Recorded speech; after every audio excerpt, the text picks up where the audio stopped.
Assalamualaikum warahmatullahi wabarakatuh. Waalaikumsalam. Alhamdulillahirabbil alamin wa bihi nasta'in wa la umuri dunya waddin. Wassalatu wassalamu ala asrafil wal amja'i wal mursalin wa ala alihi wa sahbihi ajma'in, amma ba'du. Yang terhormat kepada pengasuh Ma'had Darun Najah beserta ketua kajian malam Kamis Hanif Ubaidillah, dan juga teman-teman semua yang saya banggakan. Tama-tama marilah kita panjatkan puja dan puji syukur kita ke hadirat Allah Subhanahu wa taala, di mana pada malam hari ini kita dapat berkumpul dalam kajian malam Kamis dengan keadaan sehat walafiat, tidak kurang suatu apapun. Minallahumma amin. Pada kajian pada malam hari ini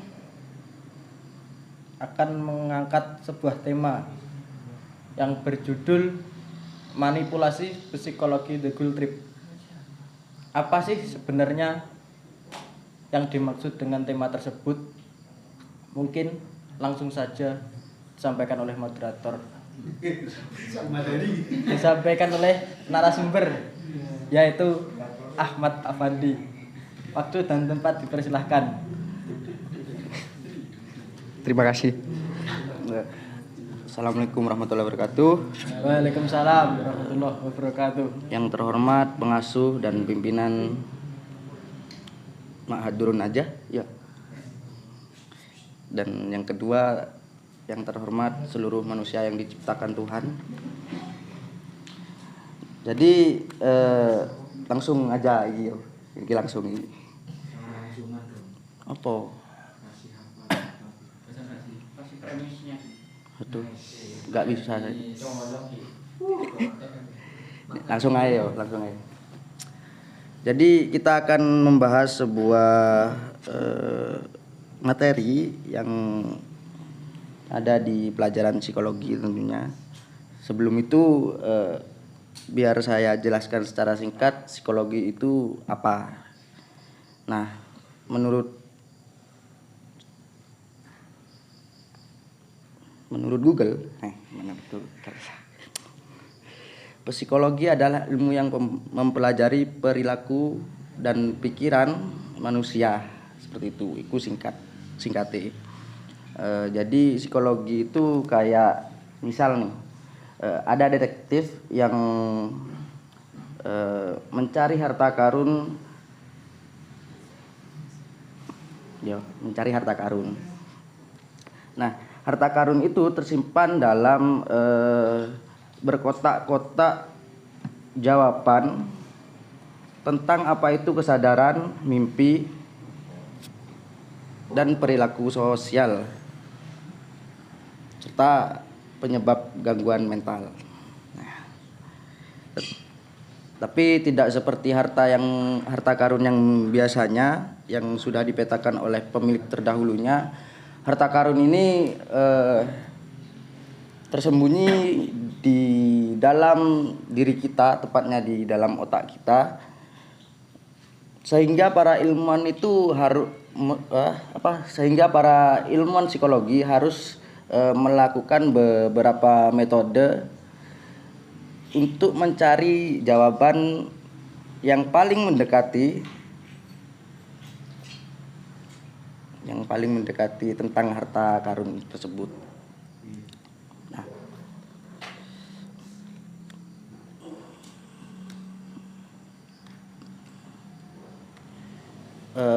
caranya itu seperti metode observasi dan juga metode eksperimen di lab.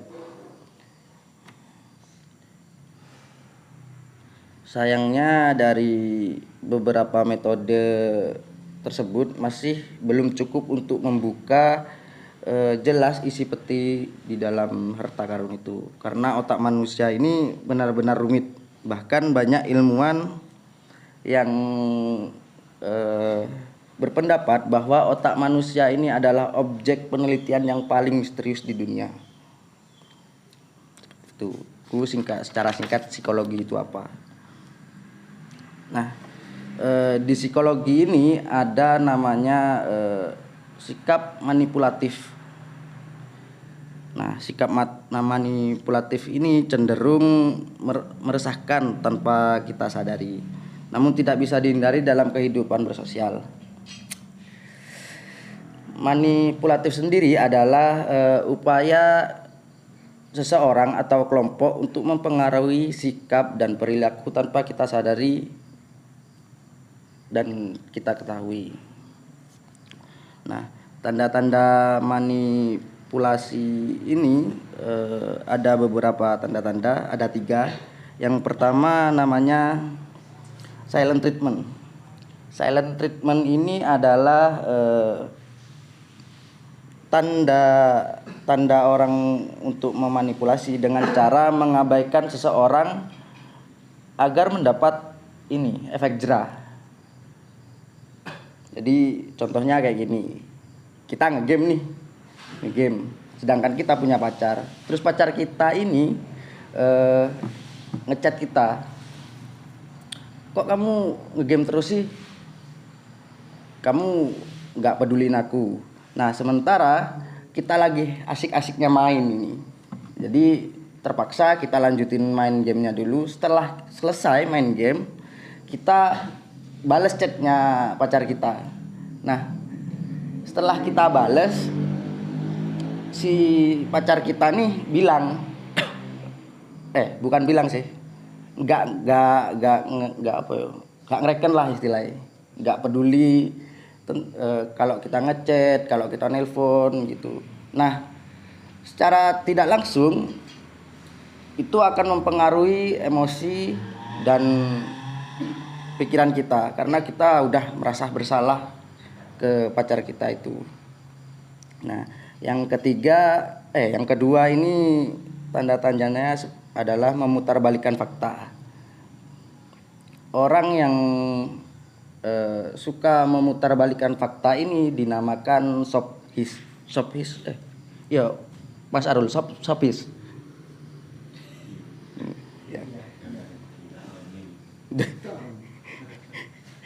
Jadi dia itu suka memutarbalikkan fakta. Nah, yang ketiga ini yang akan kita bahas secara mendalam, guilt trip atau guilt tripping. Nah, guilt trip. Nah, pernah nggak sih kita itu kita itu disalahkan seseorang, tapi kita itu nggak ngerasa kalau kita yang udah ngelakuin kesalahan itu. Dan di situasi tersebut kita itu cuma nerima seseorang yang nyalahin kita dan kita cuma diem dan isone batin. Kok aku yang keliru sedangkan aku nggak ngapa-ngapain gitu. Nah, contoh di atas itu adalah salah satu manipulasi psikologi yang dinamakan guilt trip. Nah, jika kalian menemukan hal seperti itu atau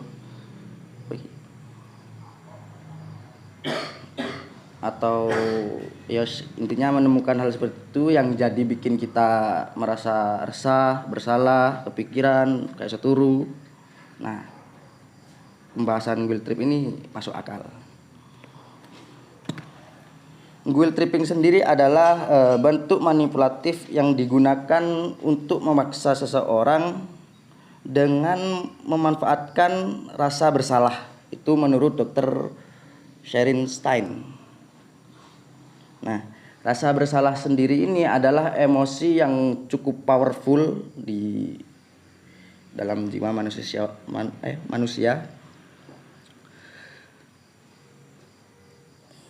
dan bisa dipakai untuk memperkuat posisi seorang dengan melemahkan posisi orang lain, baik secara moral atau benefit.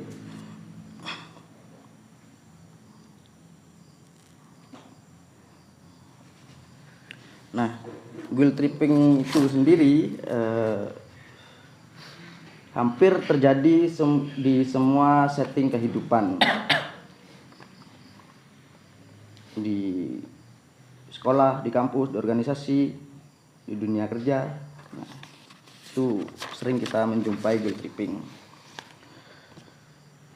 Nah, pada hubungan ini ada ketertarikan emosional dan orang yang melakukan guilt trip akan cenderung bikin orang merasa bersalah, nggak enakan. Dan kenapa orang ini melakukan guilt tripping? Orang yang melakukan ini cukup banyak dan cukup kompleks. Jadi alasannya itu banyak dan kita nggak bisa memastikan alasan tertentu.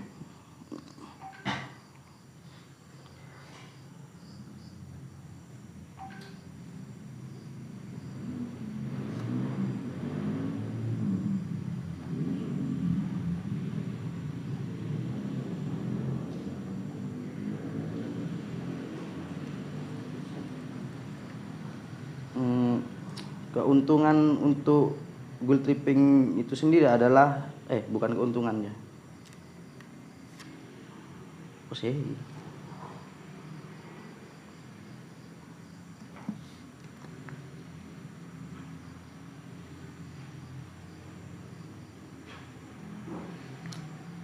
Guilt tripping ini sering dilakukan seseorang untuk mengekspresikan rasa frustasi seseorang terhadap hal atau sesuatu yang menghalangi keinginan si pemakai guilt trip ini.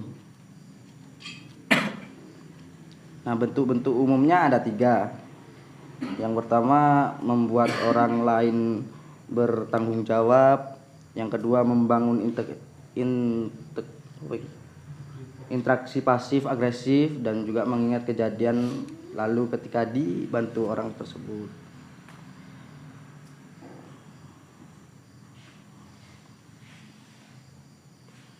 Guilt tripping ini sebenarnya nggak bisa dihindari, tapi nggak bisa dihilangkan dan nggak bisa dirubah sebenarnya untuk manusia tersebut, tapi bisa dihindari.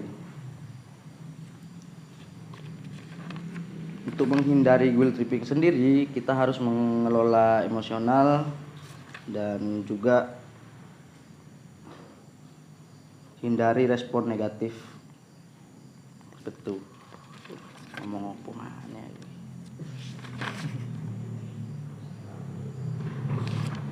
Jadi kalau kita ini sedang dalam posisi di guilt tripping orang, kalau bisa biar kalian nggak terjebak dalam rasa bersalah yang nggak ada ujungnya, mending kita berkomunikasi 2 arah atau tanya ke orangnya, kenapa kok aku yang disalahin sedangkan bukan aku yang lakuin itu, seperti itu. Nah, mungkin itu. Wes. Sudah, Pak Moderator. Sudah. Itu yang sudah saya jelaskan. Ngocok gitu. Baik. Itulah sedikit pembahasan